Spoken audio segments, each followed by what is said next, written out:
Larry Bird had an innate knowledge of what it took to win, and he could dominate a game by scoring, rebounding, or passing. Named MVP 3 straight years, Larry Legend led the Boston Celtics to 5 NBA Finals in the 1980s, winning 3 championships. Everything's starting to fall into place. I hope you all realize this. We got Larry, 1 or 2 little moves, and we're ready to go. Bird, beautiful pass to Ford. Celtics have got 3 seconds. 2. Bird, a runner. It's good! For a rookie, you look like you love playing this game of pro basketball. Well, it's a lot of fun because you're playing with the best guys in the world, so you got to go out every night and show what you got. I don't know if I could ever tell you a memory. I'll just tell you that Larry was a phenomenal basketball player. The guy had unbelievable physical and mental toughness, which set him apart. I mean, that guy just would play through pain. Bird is hurt. Bird is down, and he's hurt. And here comes Larry Bird, making his return from an apparent fracture of the right cheek. And it counts! Nothing bothered him.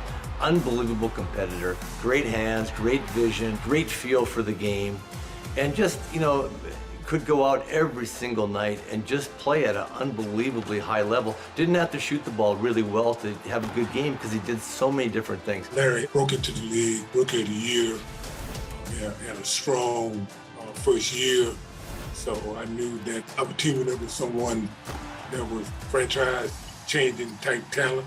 This guy, I think he was born to play basketball. Seeing him come in and making the adjustment early, taking a team that had won 20 games the year before, and, the next year, they're 40 plus, and the next year they're 60 plus. When Bird was at Indiana State, and the first time we really got a chance to see him play on television, Indiana State played Bradley, and then, fast forward, then they played DePaul, and Mark Aguirre, Terry Cummins, Teddy Grubbs on that team, and Larry Bird just, he does this thing, and then of course they went on and they played Magic at Michigan State.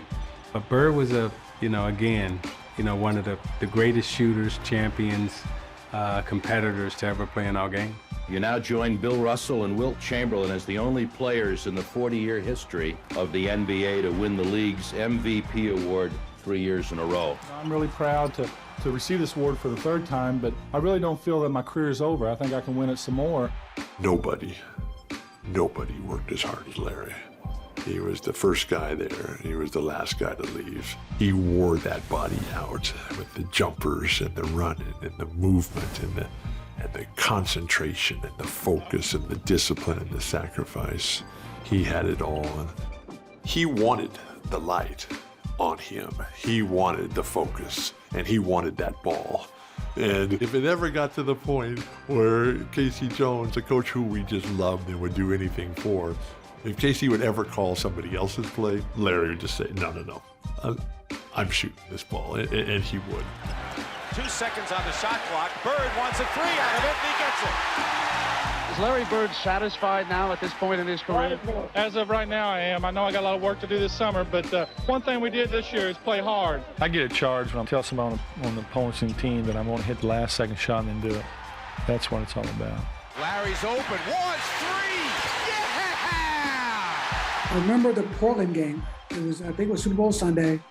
We were playing the Portland Trail Blazers. He had like 52 points or something like that. We were down 3. He's a remarkable, crazy 3-point shot. He was leaning, and I was like, there's no way he's going to hit the shot. DJ again to make the inbounds pass. The double team and Bird. Larry, fake, fall away. Hits it at the buzzer! All right! He's leaning, falling, gets a 3-point. I'm like, this guy's amazing. One thing I do remember now, this is practice, is I'm making a backdoor cut, and Larry actually spun the ball. Like, I had never dreamed of spinning the ball. He back spun the ball, bounced out in front of me. I about pulled a hamstring because I thought the damn ball was going out of bounds. It popped back up and it hit me in my hands. He just said, you get open, I'll hit you. And I went like, oh, okay then. I was like, and that I do remember because I remember thinking, I'm going to try that spin pass. I tried it once and said, I'm not doing that ever again. Like, I threw it out of bounds. Off of the ball. Back to Larry Bird to McHale. What a pass. What a pass. McHale was open on that left side. I didn't think Bird saw him. He did. He'll take it to the hoop. You can bet. He's going to try to draw a foul. It's blocked. UMC sting hit it off of a Detroit player? No, it is. Here's a disparity in the call. They're going to give the ball to Detroit. And now there's a steal by Bird. Underneath the DJ, lays it in. Right at 1 second left. What a play by Bird. Bird stole the inbounding pass. I think we were playing in Hartford, and we up 1, and we come out of the huddle, and Bird looks at me, and Kent Benson is guarding Bird. And Bird looks at me and he goes, he's got no shot. And he says it right to Benson as he was standing there, right?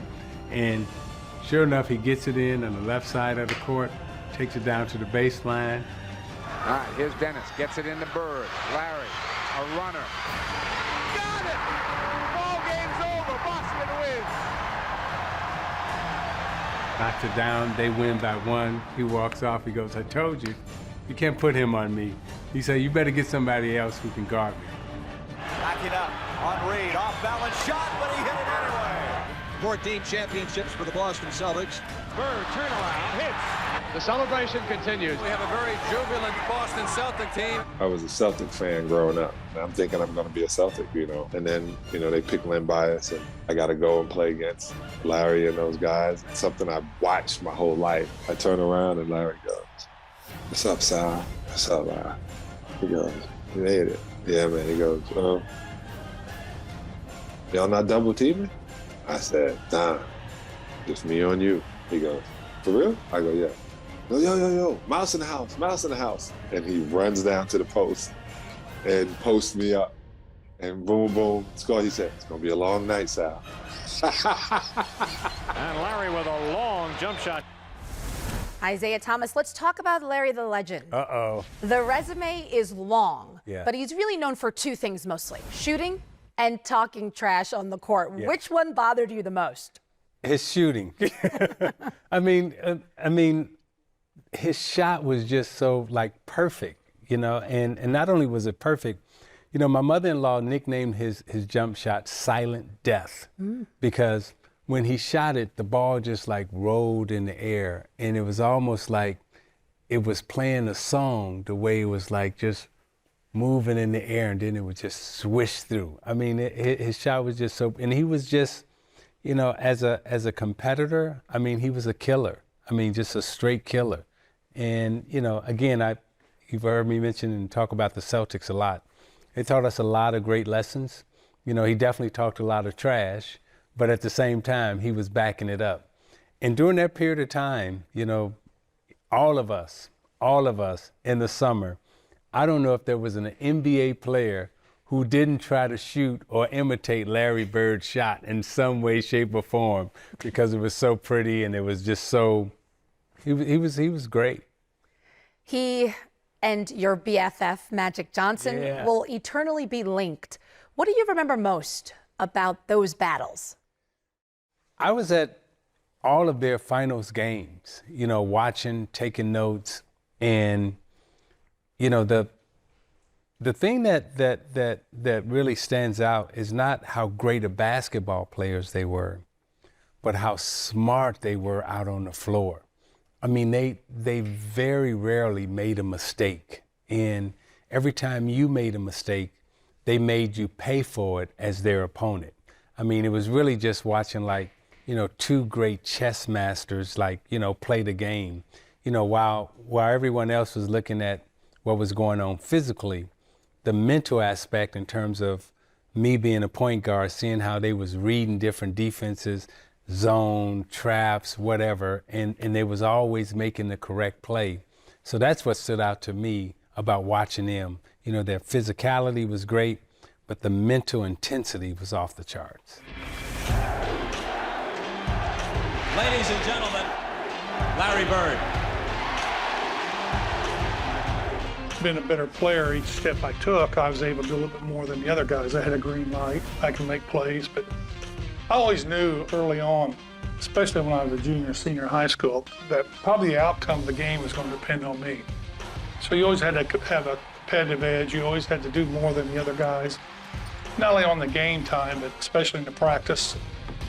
Do a little bit more after practice, a little bit more before practice. To the greatest basketball player ever, but more important, a friend forever.